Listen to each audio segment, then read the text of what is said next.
আজকে আপনাদের দেখাবো বিট দিয়ে হালুয়া। আসসালামু আলাইকুম এভরিওয়ান, সবাই কেমন আছেন? নীলা লাইফস্টাইল পেজে আপনাদের স্বাগতম। আজকে আবারও একটা বড় ব্লগ ভিডিও নিয়ে আপনাদের মাঝে হাজির হয়েছি। আজকে আমি তৈরি করব বিট দিয়ে হালুয়া। পুরো ভিডিওটা দেখার জন্য আমার সাথেই থাকুন।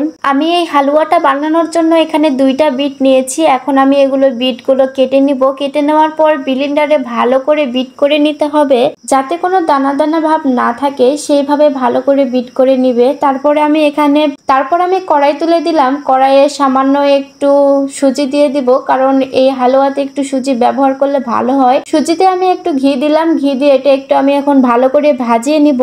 ভালোভাবে ভাজা হয়ে গেলে এখন আমি এখানে বিটগুলো ঢেলে দিব। বিটগুলো ঢেলে দেওয়ার পর একটু ভালোভাবে নাড়াচাড়া করতে হবে। তারপর এখানে আমি সামান্য পরিমাণ, আমার যতটুকু লাগবে পরিমাণ মতো আমি পানি দিয়ে দিলাম। তারপর আমি একটু দুধ দিয়ে দিব।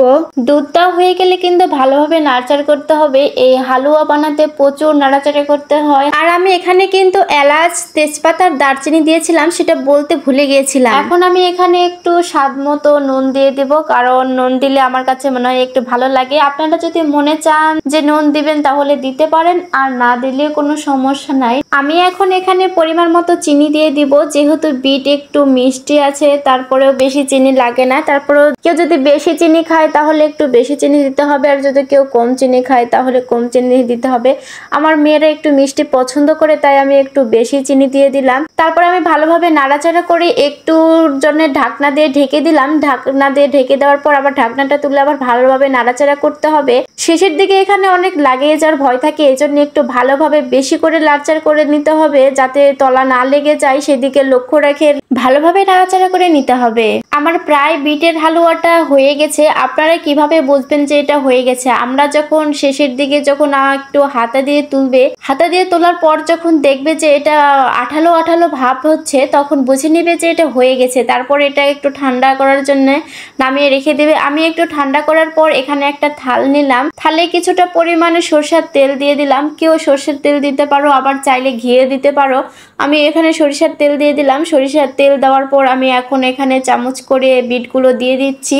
আমি অনেকগুলো বিটের হালুয়া বানিয়েছি। এখানে একটা থালে ভালোভাবে সব সেট করে নিলাম। তারপর আরেকটা বক্স নিলাম। এই বক্সে কিছুটা নিব।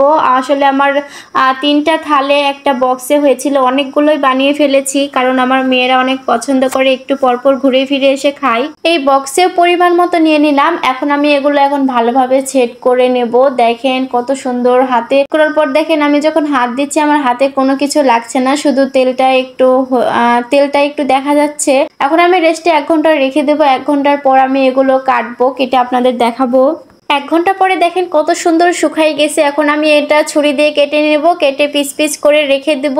এভাবে পিস পিস করে রেখে খাওয়া যায়। আবার আপনারা যদি চান তো ফ্রিজে নরমালে রেখেও কিছুদিন খেতে পারবেন। তো আমার এই বিটের হালুয়াটা কেমন লাগলো অবশ্যই কমেন্ট করে জানাবেন। আর আমার ভিডিওটা ভালো লাগলে লাইক, কমেন্ট, শেয়ার করবেন। আর আমার পাশেই থাকবেন। সবাই ভালো থাকবেন। আল্লাহ হাফেজ।